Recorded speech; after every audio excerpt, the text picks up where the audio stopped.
goal is to try and solve the Schrodinger's equation for a one-dimensional particle in the box.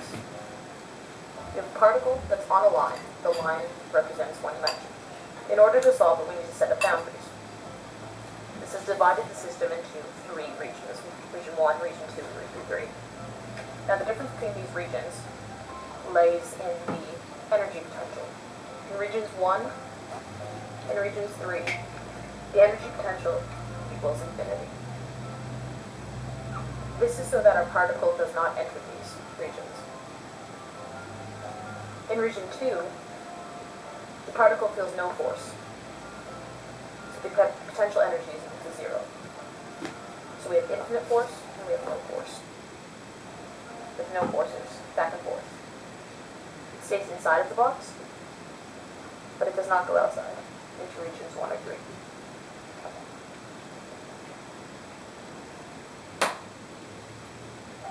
Now that we've set up the one-dimensional system, we can think about it mathematically. The Hamiltonian operator of the system. It's divided into two aspects. We have the kinetic energy of the particle, as well as the potential energy of the particle. And each has its own operator. The kinetic energy operator is defined as the negative square of h bar over 2 times the mass of the particle. And then you multiply that by the second derivative in respect to x, where h bar is defined as Planck's constant over 2 times pi.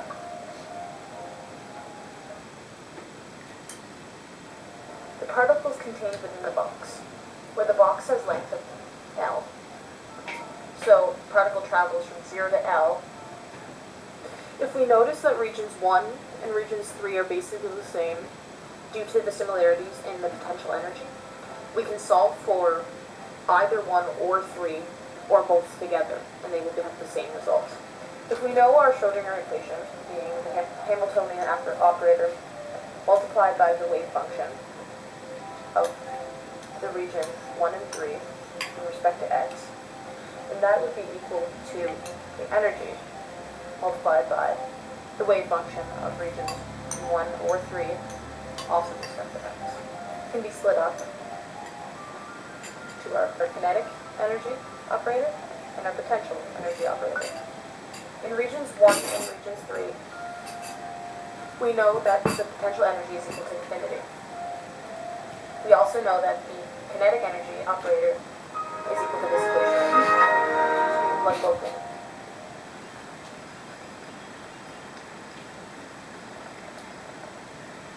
The next step we can take is to multiply the wave function on the left-hand side across through. So we get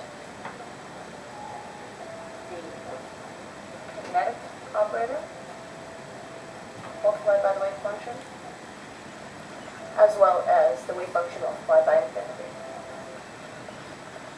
And of course, on the right-hand side, remaining the energy multiplied by our wave function.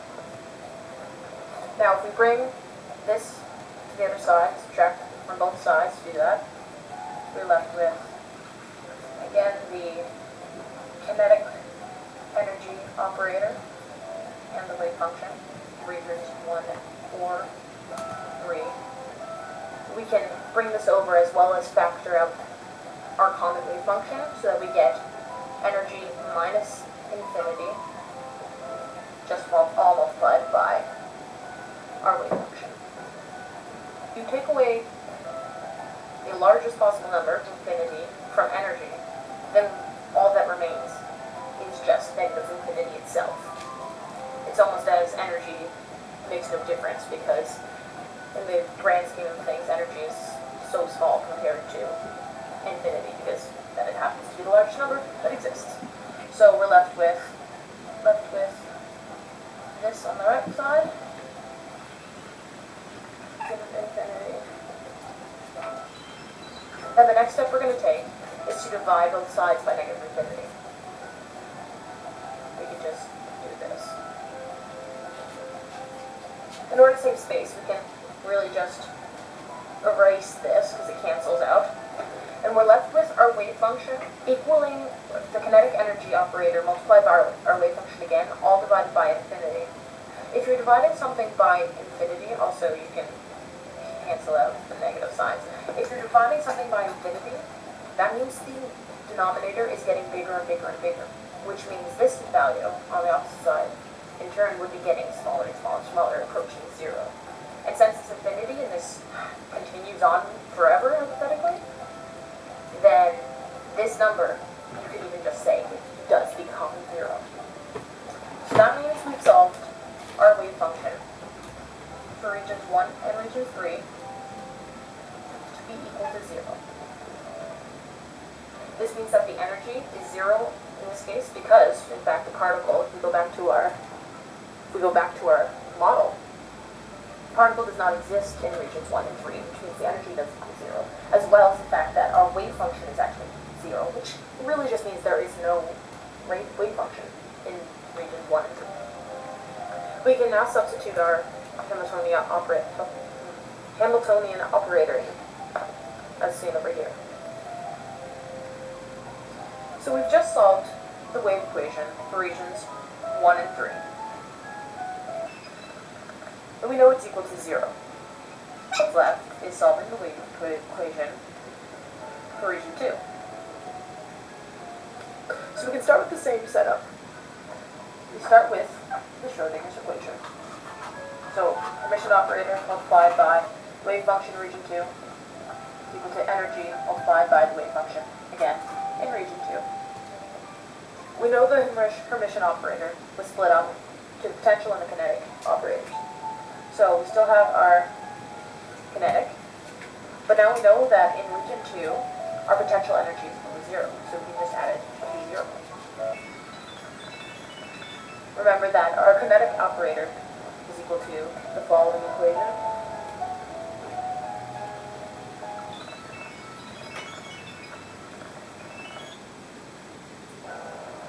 If we keep working through, we can bring our constants all to the same side and leave our wave function in the second derivative, in the respective x.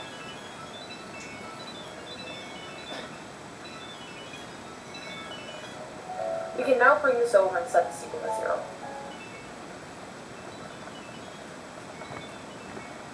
Something important to note about this arrangement is that it's set up like a second-order linear differential equation. These can be related to exponential functions. This transforms the wave function, region 2, to constant 1 following the exponential function, added to constant 2 multiplied by another exponential function. First, these are complex solutions. It's also a combination of two solutions. To simplify the model, let theta equal to 2 times the mass of the particle times the energy power of half multiplied by h bar negative 1 multiplied by. If we plug in what we've now defined as theta, this leaves us with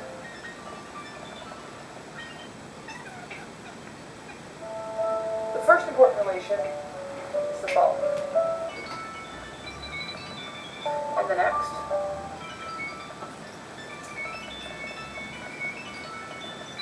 we can apply this information to our equation over here. To collect our like terms, we're left with the following. From this process, two constants have been developed. We have A and we have B, where A is equal to the first constant added to the second constant, and B is equal to I multiplied by C1 minus C2. We can substitute these in to get A cos theta plus B sine theta. The next thing we can do is actually plug theta back into this equation. So that we're left with A cos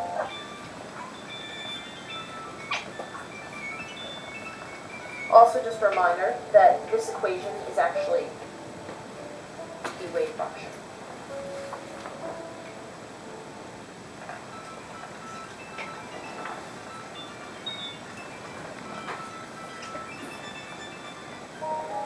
So if we go back and remember our solution for regions 1 and 3, we found that the wave function was equal to 0.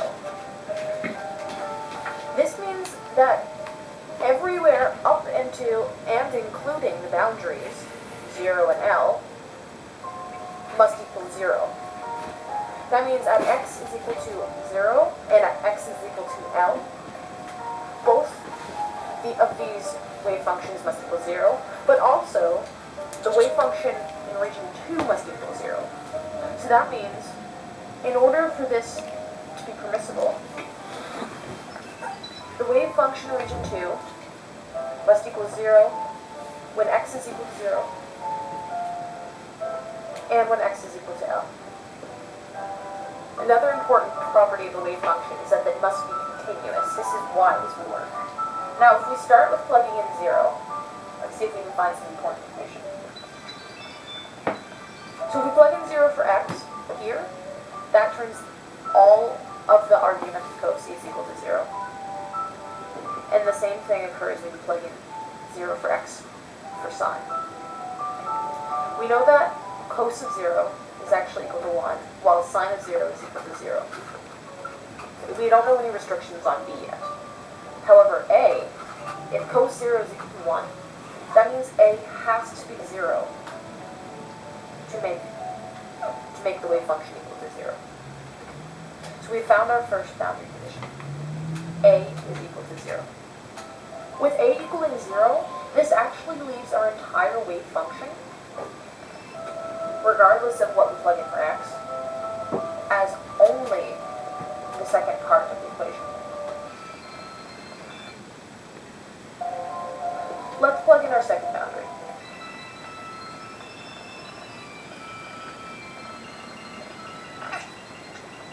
Another restriction is seen that by a equaling 0, it in turn means that b cannot equal 0. Because if both a and b equal 0, there would be no wave function in region 2. And we know that is not the case because the particle has to exist there. So if b does not equal 0, yet our boundary at L the wave function at L has to equal 0, that leaves the only other option is for this part of the equation to equal 0. To add to that, for a sine function to equal 0, all it takes is for its argument to equal 0. Which means we're left with this must equal. Let's take a second to remember what the sine function actually looks like. So if we have Cartesian plane, positive 1 and negative 1 on the y-axis, sine function actually rotates about the x-axis, and it continues on in this fashion infinitely. The intersection of the sine function with the x-axis occurs in a constant pattern, where these values are actually multiples of pi. So that means that the sine function is equal to 0 when theta is a multiple of pi. That means that the argument that we saw before, it's still here actually, must be a multiple of pi. By using the definition of h bar and also a little bit of rearrangement, we'll get to the following.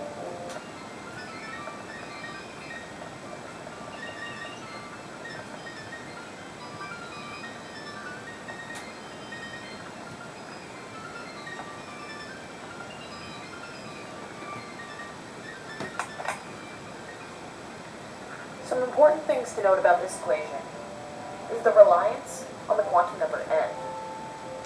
We see that when n is equal to 1, an electron or a particle would be considered in the ground state. While if n was equal to 2 or 3, this goes on for integers up to infinity, these are considered excited states. Due to the boundaries of n being an integer, we seen our first indication of quantization. Energy comes in specific finite values, almost like chunks of energy rather than a spectrum. Okay, now let's get back to the actual math of solving the Schrodinger's equation in region 2. So if we take,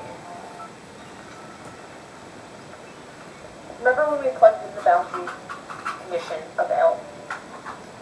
Well, if we start from here, remember we found that it was equal to a multiple of pi. If we multiply both sides of the equation by x over L,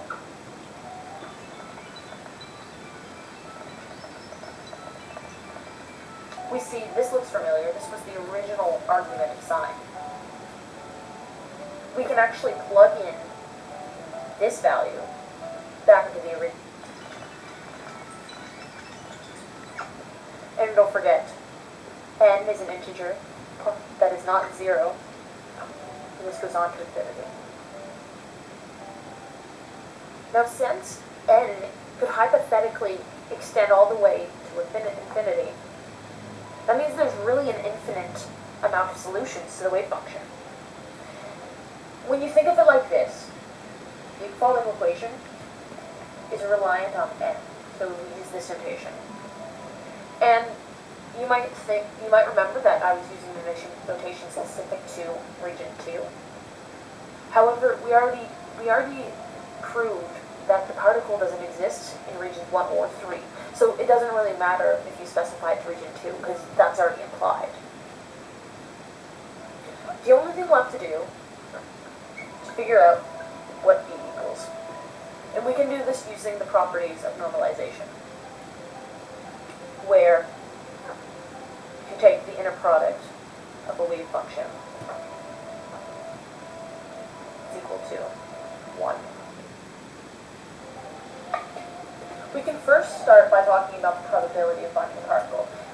We know that the particle exists, so the probability should equal 1. There's a 100% chance that this particle exists. So we know that somewhere from negative infinity to positive infinity, the particle exists somewhere. Furthermore, we specifically know that the particle has been restricted to region 2, where the boundaries are 0 to L. And we know that the equation for this is right up here, so we can plug that in. And we can work through this.